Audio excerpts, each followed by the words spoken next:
Well, it's day 54 on our Chardonnay kit, and I'm kind of excited because I took a peek at it a little earlier and it is crystal clear. What we're going to do today is we're going to rack that wine off of the lees, off of all of the sediment. We're going to be very careful when we do that, because the next step after we've done that is we're going to filter that wine so that we make sure that wine is really polished. This is very important to do, especially with a white wine, and we'll talk about that later. So let's get to it. So let's review our instructions, bring us up to date, and we'll see what our next steps are going to be today. We've reached day 54. The wine should be perfectly clear today. Now, in 4.2, we will carefully rack that wine off of the sediment. Then we will leave the wine to sit undisturbed for at least 2 days. Now, we'll also add 1/4 teaspoon of potassium metabisulfite to the wine today, and then we will filter in the next video. We're looking at a very clear carboy of Chardonnay. There's only one oak cube that's still stubbornly floating at the top, but the rest have gone to the bottom. And I'm going to zoom in and show you all that sediment down at the bottom. This is what you don't want to pump out. Now, as you can see, it looks sort of like silt in the bottom, kind of looks maybe like sand, and there are the oak cubes interspersed among it. At this point, you don't want to move this carboy at all. You do not want to pick it up. You don't want to jar it. It will mix that sediment right back up into the wine, and you'll have to let it wait for days before you do anything else with it. So as you can see, I have that carboy on top of a cabinet, and I've done that because in just a moment you're going to see on the to the right of it is going to be the carboy into which we will be racking. Now, before you bottle your wine, if you think you're going to keep it for longer than 3 months, the instructions say to add 1/4 teaspoon of metabisulfite to the wine. So what I'm going to do here is I'm going to add 1/4 teaspoon of metabisulfite to some spring water, and then we're going to put that into the carboy into which we're going to rack next. I have cleaned and sanitized the tubing and the auto siphon, and of course the carboy. I also put the metabisulfite into the carboy, so we're ready to go with racking. Now, one thing that's important, remember I talked about all the sediment that's at the bottom of this. If you'll notice, I've inserted my auto siphon, and I've just used a fresh paper towel to sort of wedge this in place so that it doesn't go any further. The last thing we want to happen is for that auto siphon to go all the way to the bottom and pick up any of that sediment. It does have the sediment cup on the end of it, but just pushing it down into that will kick it up, and we don't want to do that. So I'm going to start it high, and then I'm going to watch this and inch it down as we get to the bottom. And as we get to the bottom, I'll be doing other things, like I'll move the carboy a little bit out, or I'll tilt the carboy back a little bit to make sure that we don't get any sediment, or we minimize the amount of sediment that we get. So I'm going to attach this, and I'm going to hold this very firmly, and I'm going to get it started. Alright, so I'm going to watch this like a hawk, because once this wine gets down to a certain level, I'm going to have to resituate the auto siphon. We're about 1/3 of the carboy down. I have moved the auto siphon a little further down, but notice I'm staying away from the bottom as long as I can.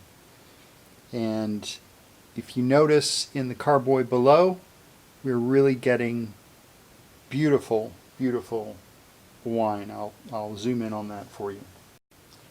As you can see, that is some very, very clear wine that is being siphoned into the secondary carboy. Again, Remember, we're racking from our carboy where we had completed our fining process to a carboy where if we choose to bottle from here, we can. If we choose to take it one more step and filter from here, we'll be able to do that as well. But what we're doing right now is making sure that we get all of the very clear wine off of the lees, or that sediment down at the bottom. We don't want to have any chance that that could kick up into our wine.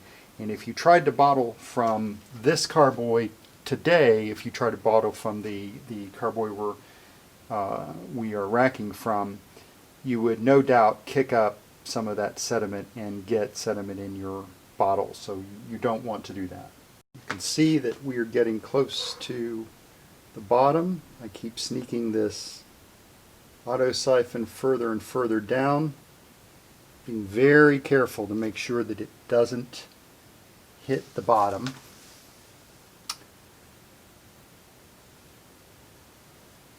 And in a minute I am going to pull the carboy forward and pull the rest of that clear wine out by tipping the carboy back just a little bit, very gently, so as to not upset or disturb that sediment in the bottom, to try to get the last bits of that clean wine off of the sediment.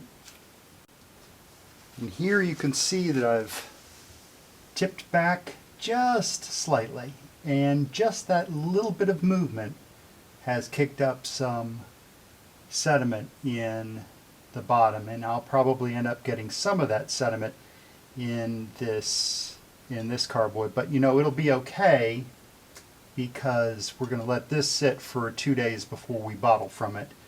And in fact, what we're going to do in this video is we're going to filter, but it'll be sitting for 2 days, and at that point in time we could determine if we wanted to filter it or just bottle. And that sediment that we may pick up, that little bit, will be very, very lightly in the bottom. So we'll be able to get this wine. We'll be able to get this wine bottled without any problem. Very, very carefully. Right now my sediment cup is actually sitting in the sediment. It's keeping the sediment at bay, but if you'll notice, I'm very carefully tilting this back to get the last bit of that wine, and I'm watching really carefully because I'm getting to the top of my new carboy and I'm getting dangerously close to sediment. So at this point I'm going to pull that out, and there I got barely a little bit of sediment, which is perfect. And we're going to take a look at this carboy that I've just filled up. Now, having a look at this carboy, and it is absolutely perfectly clear. So we're going to let this sit for 2 days. I'm going to put on top of this, I'm going to put an airlock so that no air gets in. So I've put an airlock on.